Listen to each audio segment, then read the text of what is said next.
No beginnings, ito isa. No beginnings, guys. Mga bagong simula. Begin your new life. Simulan mo yung bagong buhay mo. Babalik na naman ako dito. Simulan mo yung bagong buhay mo by letting go of your past, mga kapiksi, and moving on. Okay? Kapag naka-move on ka na, doon ka na makakapagsimula ng bagong buhay mo. And kapag may bagong buhay ka, doon mo na ma-harness, no? Ma-realize yung full potential mo, mga kapiksi. Okay?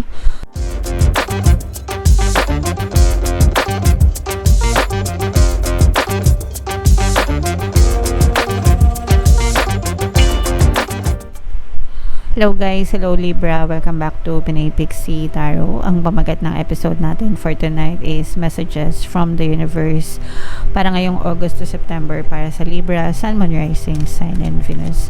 General reading lang guys, pwedeng mag-resonate, pwedeng hindi. Kung ano na lang yung naka-resonate sa inyo guys, take that message. So ito yung first message, nakita nyo naman guys, diba nag-uumalpas. Minsan talaga guys, may mga cards na gano'n, no? Yung talagang lumalabas siya habang sinashuffle nyo. Ibig sabihin, para sa inyo talaga yung message, okay? So, go with the flow, mga kapiksi. Let things happen naturally sa buhay nyo. Huwag nating i-resist, huwag nating paglabanan yung nangyayari, mga kapiksi. Kung hindi natin siya tanggap, i-accept natin siya for now, pero you can always change it, mga kapiksi. Yung nangyayari sa buhay natin, it's a reflection of your thoughts, guys, no? Ibig sabihin, kung maganda yung nangyayari sa buhay mo, maganda din yung pattern of thoughts mo. Yung pattern, yung palagi mong iniisip, 'di ba? Yun yung ibig sabihin ng pattern palagi. Pero pagka negative yung nangyayari sa buhay mo, ibig sabihin ganoon din yung pattern of thoughts mo. Nasa negative side ka din. So, pwede naman magbago. Hayaan nyo lang siya na nangyari na siya. Mangyayari siya kasi past thoughts nyo na yun eh. Hayaan nyo lang siya. Let it flow naturally. Pero, naturally, baguhin nyo rin yung pattern of thoughts nyo. Unti-unti, mga kapiksi. Para mabago yung pattern of thoughts nyo, guys, pinaka the best is pagpapasalamat, gratitude, no? Palagi ko kayo dyan nire-remind. Always look for positive things na nangyayari sa buhay nyo. Araw-araw, every single day, mga kapiksi. And the more na grateful kayo, the more nagagaan yung pakiramdam nyo, the more na gagaan yung pag-iisip nyo, mga kapiksi, and unti-unti din magbabago yung buhay nyo. So, hayaan nyo lang guys, let it flow naturally, mga kapiksi. Okay? So, yung next message guys, we have all, mga kapiksi, follow your intuition. Sundin nyo yung mga intuition nyo guys.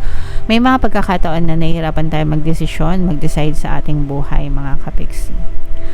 Kapag dumadating yung mga time na yun, magdasal kayo, okay? And pagkadasal nyo, pakinggan nyo yung intuition nyo. Kasi yung mga gabay natin, gagabayan tayo nyan through our intuition. Yun yung pamamaraan nila guys. Lahat tayo may mga spirit guides, bawat isa sa atin, simula nung pinanganak tayo, may mga spirit guides tayo. And yun yung role nila guys, gabayan tayo, protektahan tayo, and tulungan tayo, okay?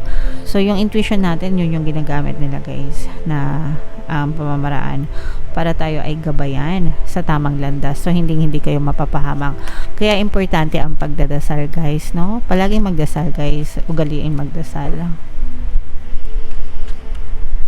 Yung next message for you guys, moving forward, get ready for a positive change. Maghanda kayo sa magagandang pagbabago, mga kapiksi. Pero kailangan yung mag-move on, mag-move forward, guys, para magkaroon ng magagandang changes.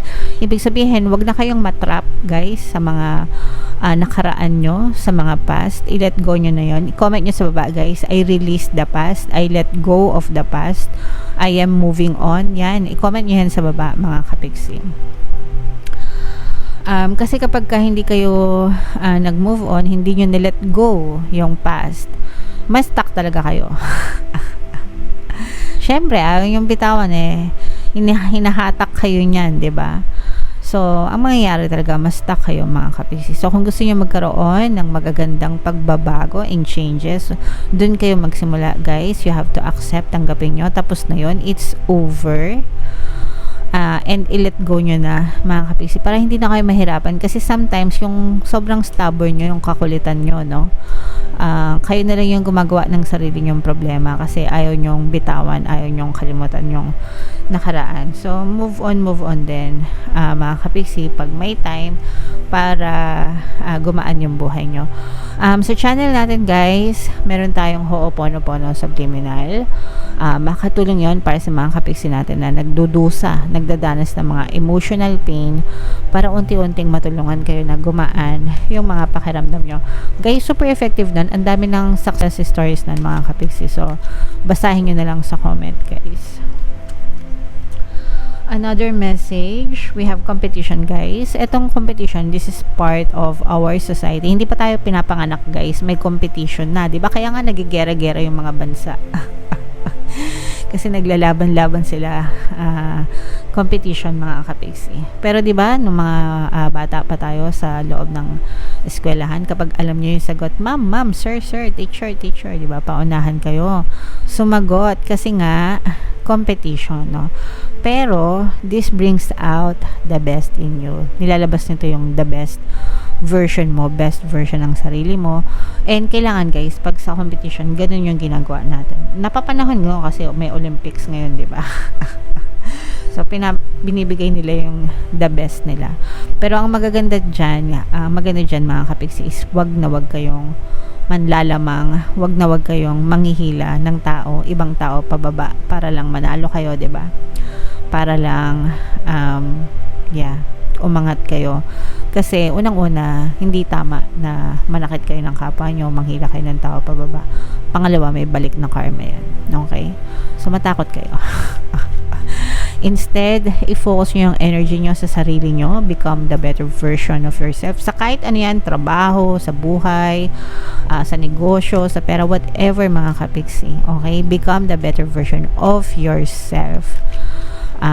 Para mas maganda. Okay? Para ma-improve mo yung sarili mo. Yung next message for you guys, potential, di ba? Ang laki-laki pa ng potential mo sa buhay, Libra, wag mong sayangin. And ito guys, yung sinasabi ko, wag mong sayangin kapag hindi ka nag-move on, hindi ka nang mag-move forward, no? Kasabay ng pag-move forward mo mga kapiksi, doon mo makikita yung full potential mo. Kasi sometimes, sabi ko nga, di ba kanina, kaya kayo na i-stuck sa buhay nyo, hindi nyo nakikita yung potential nyo, hindi nyo na-exhaust kasi nga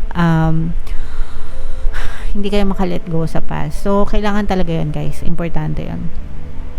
I-let go nyo yung past nyo. Mag-focus kayo sa now moment nyo and sa future nyo mga kapiksi. And malaking-malaki yung inyong potential. Think big. Nakita nyo ba? Kaya think big. Close up ko guys ha, para makita nyo, mabasa nyo. Ayan. Think big, okay? Ibig sabihin, sa isip, lahat ng gagaling sa isip mga kapiksi, no? Whatever you can see it, if you can see it in your mind mga kapiksi, kayang-kayang siyang ma-experience sa inyong physical reality. So kung mangangarap lang din kayo mga kapiksi para sa future nyo, lakihan nyo na, because everything is possible. Guys, you can be, do, and have everything that you want, as in kahit ano, basta isipin nyo lang siya ng isipin ng paulit-ulit. What would you see, what would you hear, what would you feel? Ask those questions, itanungin nyo yun sa sarili nyo. Anong mararamdaman ko, anong makikita ko, diba? Anong maririnig ko kapag ka nasa akin na yung desire ko, okay? So kahit ano guys, pwedeng pwede, alright? And then yung last message galing sa deck na to mga kapiksi, meron pa tayo isang deck guys. No beginnings, ito isa. No beginnings guys, mga bagong simula. Begin your new life. Simulan mo yung bagong buhay mo. Babalik na naman ako dito. Simulan mo yung bagong buhay mo by letting go of your past mga kapiksi and moving on. Okay? Kapag naka-move on ka na, doon ka na makakapagsimula ng bagong buhay mo, and kapag may bagong buhay ka, doon mo na ma-harness, no, ma-realize yung full potential mo mga kapiksi. Okay? So, grabe, sobrang ganda ng message para sa inyo Libra. Sayang naman kung magpapaka-emo kayo dahil lang sa mga past, no? So, tingnan natin guys. Ito yung mind nyo yan. Mind, full potential. Mind, moving on. Mind, new beginnings. Yan. I-mind nyo yan guys sa comment section. Tingnan natin yung additional na message sa inyo guys. Shuffle ko to habang sinashuffle ko to. Panoorin nyo muna yung video natin regarding sa ating paano mag-manifest ng abundance video course. Kapiksi, sawa ka na ba sa mga struggles at hirap sa buhay mo? Masipag ka ba at masikap sa buhay ngunit hindi ka pa rin umaasenso? Ilang beses ka na bang nag-attempt mag-negosyo at mag-invest pero palagi ka pa rin nalulugi? Sa pagkakataon na ito ay maaaring may subconscious beliefs ka na nagiging balakid sa iyong pag-unlad at pagyaman. Introducing, paano mag-manifest ng abundance video course. Dito ay matututunan mo ma-overcome ang mga balakid mo para tuluyan ka ng umunlad, umasenso, sumagana, maging matagumpay, successful at maswerte sa iyong kabuhayan, pera, trabaho, negosyo, salapi at kaperahan ng bonggang-bongga. Dali, mag-send na ng email sa pinoypixie@gmail.com at simulan na ang iyong pagyaman ngayon. Alright, so sa lahat ng gusto mag-avail ng course guys, yung promo natin for August, magbibigay ako ng free 3-in-1 subliminal pampaswerte sa pera, sa buhay at sa pag-ibig, worth 1,500 yung freebie na yan. So i-avail nyo na guys, sobrang ganda. And meron din tayong bagong course, paano mawala ang third party at magkaroon ng harmonious na relationship para mawala yung mga kabit ng jowa nyo guys. 30% discount until August 31, so i-avail nyo na mga kapiksi, sobrang ganda. So ito yung additional na message for you mga kapiksi. Self-reliance. Close up natin para mabasa nyo. You are strongly independent and often solitary. Integrity is important for your best outcome. Cloak yourself with invisibility and walk with the shamans. Use your intuition and let your life unfold in silent perfection. So, self-reliance, mga kapiksi, is believing in yourself. No? Nagre-rely kayo sa sarili nyo, mga kapiksi, knowing and understanding na palagi kayong sinusupport ni universe. Kaya hindi kayo natatakot. You are fearless, mga kapiksi. Pag sinabing fearless, walang takot kasi naniniwala kayo na the universe has your back. Palagi kayong tutulungan, paprotektahan at gagabayan ni universe, mga kapiksi. Integrity, no? Importante yung integrity, mga kapiksi. Sabi ko nga guys, di ba, wag kayong mananakit ng kapwa nyo, wag kayong manlalamang ng kapwa nyo. Importante ang pagkakaroon ng integridad, guys, para sa best outcome nyo. And gamitin nyo yung inyong intuition, mga kapiksi. Ito, di ba? Kanina, sabi, follow your intuition, mga kapiksi. Use your intuition and let your life unfold in silent perfection. Kumbaga, tahimik lang, di ba? Tahimik lang na lumalaban, tahimik lang na kumikilos, tahimik lang na na-achieve na pala yung mga pangarap, no? Hindi nyo kailangan mag-ingay, guys. Hindi nyo kailangan mag-ingay, hindi nyo kailangan ipangalandakan. Kung gusto nyo naman, okay lang din, no? Pero hindi yan required, no? Hindi required na ipangalandakan yung mga achievements. Pero okay lang din, guys, kung gusto nyo, because proud di ba? Proud tayo. Especially ngayon, di ba? Nako Olympics, nako super proud talaga tayo. Kailangan talaga ipangalandakan natin yung mga ating atletang Pinoy, kahit na whether may medal man sila or wala, di ba? Wala lang. Naisingit ko lang. Anyway, it's okay na maging proud ka sa mga achievements mo. Pero sabi ko nga, hindi mo kailangan ipangalandakan yon sa ibang tao. Because at the end of the day, they don't care. People in your quantum bubble, they don't matter. Ikaw lang yung importante sa buhay mo. Okay? So, yeah. Comment down below, guys, if feeling nyo naka-resonate kayo. And yung mga ito, guys, i-mind mo na yan. Mind, full potential, mind, new beginnings, mind, moving on, mind, self-reliance, yan. Mind mo yan lahat sa comment section, guys. And, makinig kayo ng subliminals natin, guys, para maging maswerte din kayo. Ito yung ating